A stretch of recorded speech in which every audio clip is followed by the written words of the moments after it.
Okay, so I need to tell you something embarrassing, and I'm telling you this specifically so that you don't do what I did.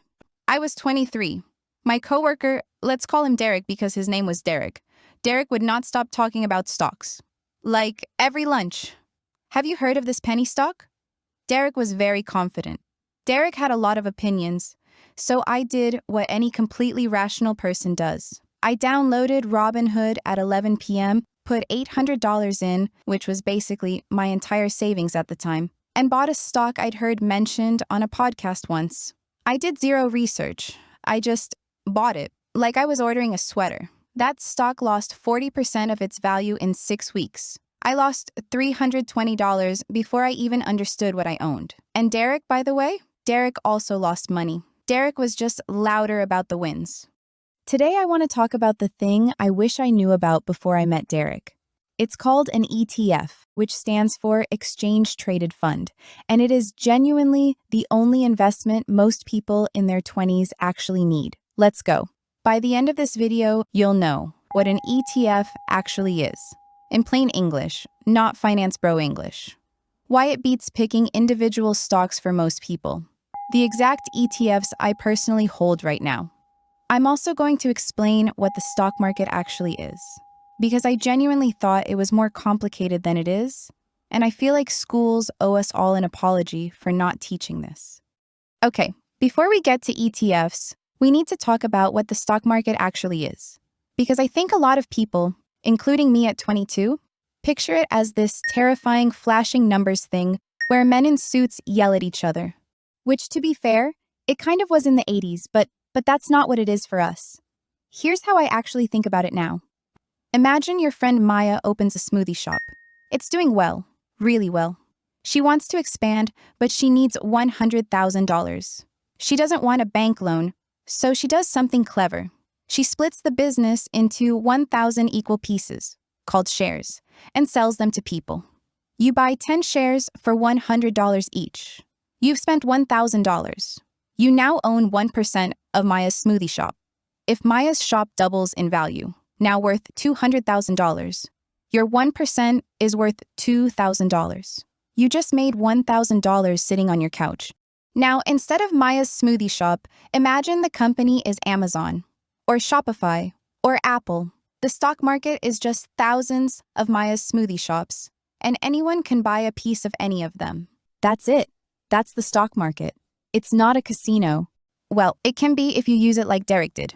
But fundamentally, it's just a giant marketplace where people buy and sell small pieces of companies. So now you understand what a stock is. And your first instinct, I'll just pick the good companies. Buy Apple, buy Google, buy whatever Derek is talking about this week. Here's the problem. Even professional fund managers, people with finance degrees, and Bloomberg terminals, and teams of analysts, the majority of them cannot consistently beat the market. Studies show that over 15 years, roughly 92% of actively managed funds underperform a simple index. 92%.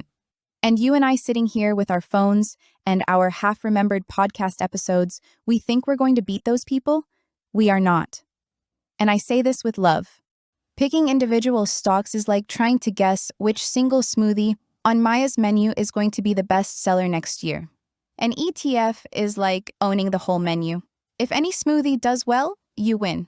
If one tanks, there are 499 others holding you up. Derek was trying to pick the winning smoothie. I'm over here owning the whole shop. Derek and I have not discussed his portfolio recently. Okay, ETF, Exchange Traded Fund. Let's kill the acronym first because it sounds intimidating and it absolutely is not. Exchange traded, it trades on a stock exchange like the TSX or NYSE, just like a regular stock. You buy it the same way. Fund, it's a collection, a basket, a bundle. Instead of buying one company, you're buying a little piece of hundreds or thousands of companies all at once with a single purchase. Think of it like this. You know those party mixed chip bags? The ones with the little pretzels and the cheese crackers and the corn chips all in one bag? An ETF is that, except instead of snacks, it's companies. And instead of getting weird about which snack is your favorite, you're eating the whole bag. If one chip is bad, the other 499 chips are fine.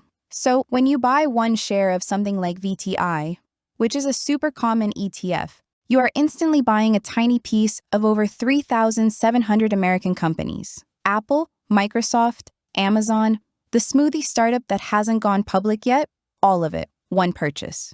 And here's the part that genuinely blew my mind when I first understood it. The fees are almost nothing. We're talking 0.03% per year on some of these. That means on a $10,000 investment, you're paying $3 a year in fees. $3. My oat milk latte costs more than that. Okay, real talk section. And I need to say up front, this is not financial advice. I'm just a girl on the internet who lost $320 to a stock I heard about on a podcast. I strongly advise anyone watching to talk to a financial advisor for your actual situation. But to give you an example, here's what I personally hold and why.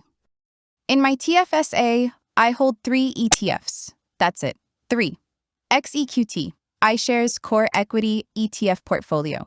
This is my main one for Canada. It's basically a one-ticket solution.